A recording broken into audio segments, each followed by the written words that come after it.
কোরবানি কি? কোরবানি এটি উর্দুতে ব্যবহার হয়ে থাকে ত্যাগের অর্থে।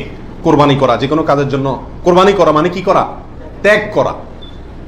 এই পশু কোরবানিকে কোরবানি বলা হয় এই জন্য যে এই কোরবানিটাও আসলে মূলত কি? ত্যাগেরই শিক্ষা বহন করছে।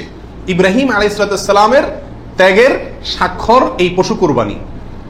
এর মাধ্যমে ইব্রাহিম আলাইহিস সালাম যে আল্লাহর জন্য বিশাল বড় ত্যাগ করেছিলেন, আল্লাহর কথাকে মানতে গিয়ে নিজের জীবনের সবচেয়ে বড় পরীক্ষার সম্মুখীন হয়েছিলেন এবং তিনি ত্যাগ করে পরীক্ষা উত্তীর্ণ হয়েছেন। এই কোরবানি যেহেতু তার স্বাক্ষর, সেই জন্য ওই আমাদের সমাজে উর্দুতে সচরাচর যে কোরবানি এই শব্দটি ব্যবহার হয় সেটাই প্রচলিত আছে, অর্থাৎ ত্যাগ করা, কোরবানি।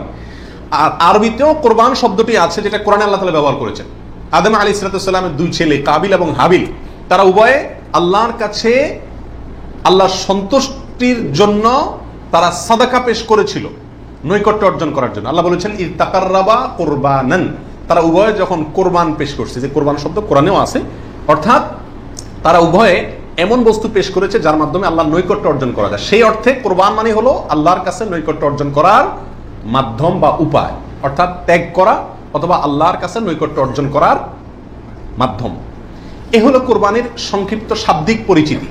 আর ইসলামী শরিয়াতে কোরবানি বলা হয় জিলহজের 10 তারিখে এবং তার পরবর্তী যে দিনগুলোতে কোরবানি করা যায় সেই দিনগুলোর ভেতরে কোনো পশু, অনুমোদিত পশু যেগুলো জবাই করলে সওয়াব হয় দিনগুলোতে, সেগুলোকে আল্লাহকে সন্তুষ্ট করার উদ্দেশ্যে জবাই করার নাম হলো কোরবানি। এ হলো ইসলামী শরিয়ার পরিভাষায় কোরবানির মোটামুটি একটি সংজ্ঞা।